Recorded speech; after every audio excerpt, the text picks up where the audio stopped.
5 ওয়াক্ত নামাজ কালাম পড়ে এরপরেও জাহান্নামে যাবে যারা, তারা হলো 17 শ্রেণীর লোক। আমরা এক নজরে আবারও বলে দিচ্ছি, হারাম খাদ্য যে গ্রহণ করে 1, 2 আত্মীয়তার সম্পর্ক ছিন্ন করে যে, নাম্বার 3 প্রতিবেশীকে যে কষ্ট দেয়, নাম্বার 4 মা বাবার অবাধ্য সন্তান, মা বাবার কথা শোনে না সে, নাম্বার 5 উগ্র মেজাজি, তেড়া, গোয়ার, সবাইকে দমায় রাখে, এই টাইপের লোক। নাম্বার 6 অধীনস্থদেরকে, প্রজাদেরকে, যে সমস্ত শাসকেরা, যে সমস্ত রাজারা, যে সমস্ত রাষ্ট্রপ্রধানেরা, সরকার প্রধানেরা বা যে যে লেভেলে আছে সে তার প্রজাদেরকে ধোঁকা দেয় যে তারা।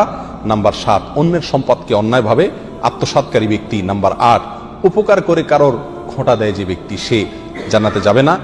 নাম্বার 9 চগলখোর ব্যক্তি জান্নাতে যাবে না, মানুষের পিছনে কথা লাগায় বেড়ায় একজনের আরেকজনের কাছে। নাম্বার 10 অন্যকে নিজের পিতা হিসাবে, নিজের বাবাকে না বলে, পরিচয় না দিয়ে অন্যকে নিজের বাবা হিসাবে, পিতা হিসাবে পরিচয় দেয় যে ব্যক্তি, সে। নাম্বার 11 গর্ব এবং অহংকার করে যে ব্যক্তি, যার মনের ভিতরে অহংকার আছে, সেই জান্নাতে প্রবেশ করবে না। নাম্বার 12 রাসূলুল্লাহ সাল্লাল্লাহু আলাইহি সাল্লামকে যে ব্যক্তি ফলো করে না, তার নির্দেশকে মান্য করে না, সেই ব্যক্তি। নাম্বার 13 অকারণে তালাক কামনা করে, তালাক চায় যে মহিলা, সেই মহিলা।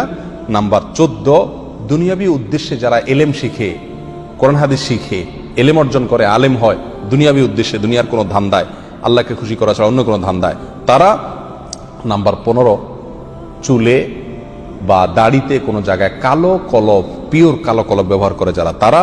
এবং নাম্বার 16 যে কোনো ভালো কাজ করে সেখানে মানুষকে দেখানো, এটা ফলাও করা, প্রচার করা, এই উদ্দেশ্য থাকে যাদের, তারা। নাম্বার 17 ওয়ারিশকে বঞ্চিত করে তার হক থেকে, এরকম অভিভাবক।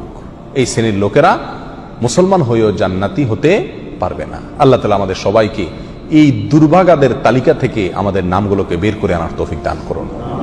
চেষ্টা করব এই 17 শ্রেণীর কোনোটিতে যাতে আমার নাম না থাকে, এটাকে টাঙায় রাখবো, ঝুলায় রাখবো লিস্টটাকে, এবং আমার ভেতরের কোনো পয়েন্ট আছে কিনা সেটা দেখে যাচাই করে সেখান থেকে নিজেকে বের করে আনবো ইনশাআল্লাহ।